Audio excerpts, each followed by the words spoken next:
Okay guys, we're back out here. We are going to change the fuel line on this.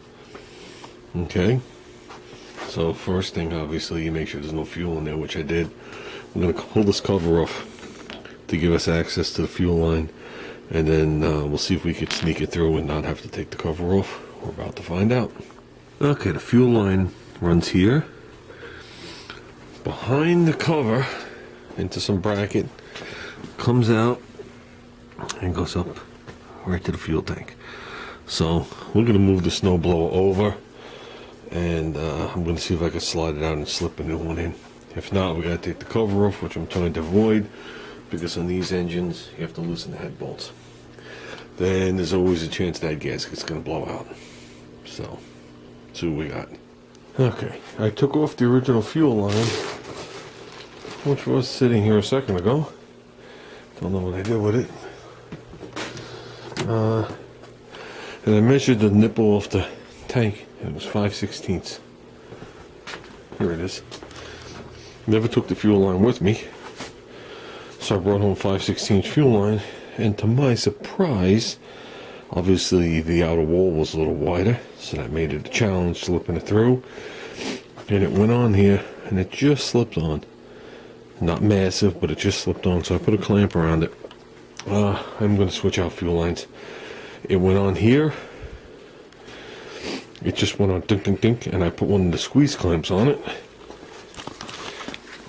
So that worked out well, but the line's a size too big. Now, I didn't put the cover on, and that's another primer bowl. It's not the one from here. So obviously this is not 5/16. Whatever this is, obviously there's the factory hose. I might just go get a piece of factory hose because the wall is much thinner. Are we ready? Put a little fuel in, fresh fuel.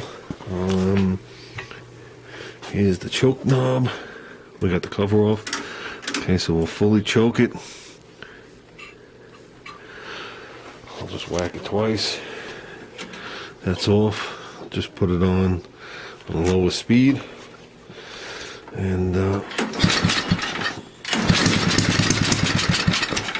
obviously it has too much gas.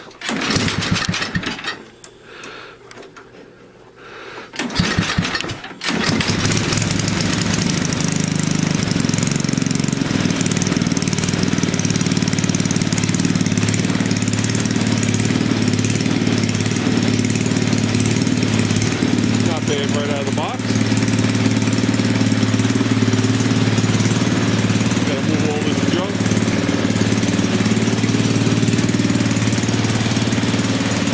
I'm gonna turn you off a second. Well, okay, it's gonna be hard to hear me. We're gonna adjust the idle. Just listen.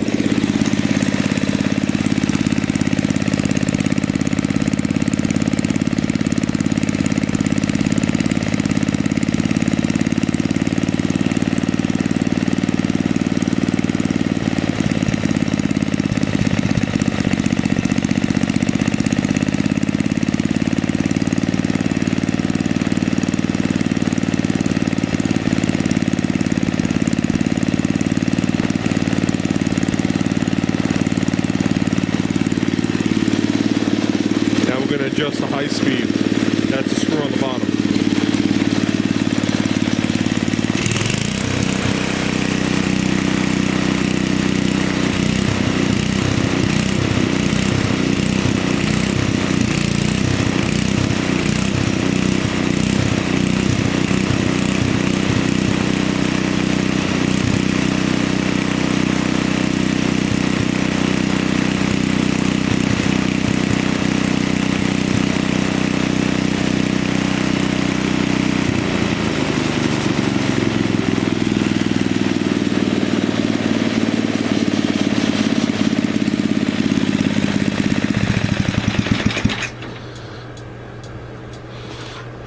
Okay, now we're going to adjust the governor. Okay guys, Junior just took it for a whirl. First speed is fast enough, that's all I got to tell you. Fourth, you might as well put skis on. This thing has to be twice as fast as my other one. So other than that, hasn't missed a beat. Like I said to Junior, I'm leaving it a tad bit rich. This one's easy to adjust with the covers on. Idle mixture right below it, and the big one's on the bottom. So basically what I'm going to do is, something on my hand, I'm going to put the cover on. And I told him I want to change the oil and change the plug. I'll treat it to a new plug. Ooh, and we got to put this bracket back on. So, but I will show you something though. I told Junior, I said if this was a Briggs & Stratton, okay, we'd set it for about $5,000. Okay, they seem to live happily there. But since it's not a Briggs & Stratton and it's a Tecumseh, 3700 is it. You start bringing it above the 4500 mark, and we'll be wearing a rod out the side. So I adjusted it, but like I said, it's a tad bit on the rich side right now. So the final adjustment could be made after, but this is basically what the governor is set at. Let's see, just move this over here a little, give it a pull.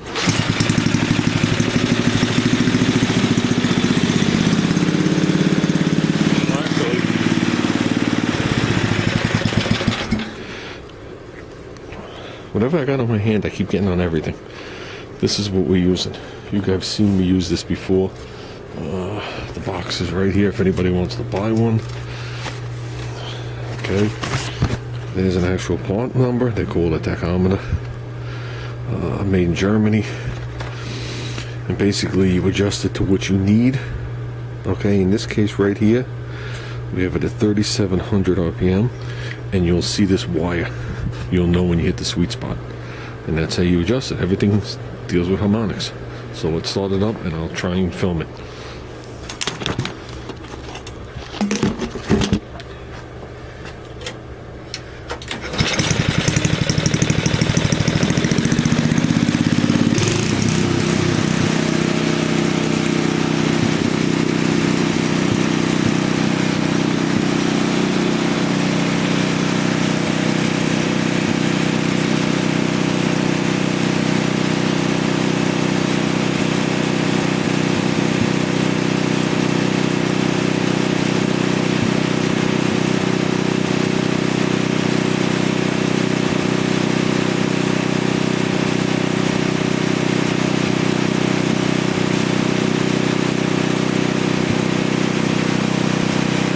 $3,700.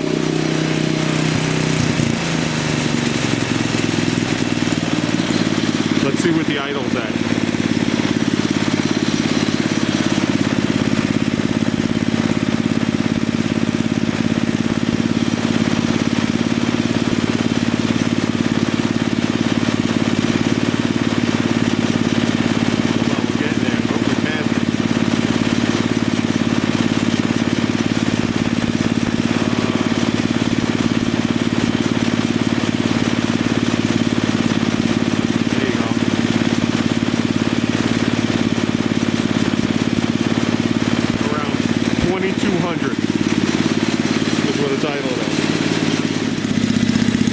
Okay, so there she is in a nutshell, all back together.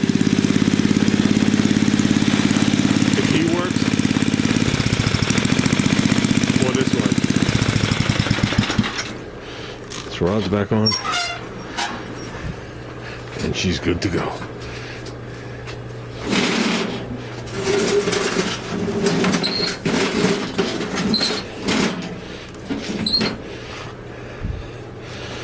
So that's it, guys. I did not show you how to put the fuel line on. I still might be changing it to the thinner line, and I want to put a shut-off valve in. Right over here, we have just enough room for a shut-off valve at Petcock. So everything works good. The tines all work good. The only thing we didn't check is we got to pull off this plastic cover and check the condition of the belt. So with that said, guys, I am calling it. I think we did good. $30. It's about $10 for the cover. Okay. $10 and 20 something cents or 50 something cents for the carburetor shipped. That's it. We hit our $50 goal. So I call that good, unless it needs a belt. Oh, but I'm gonna have to throw it in the scrap. But no, I think this thing's pretty awesome. Like I said, I'm surprised it's this clean. It's not all rusty. So, I guess this is when companies gave a crap what they sold you.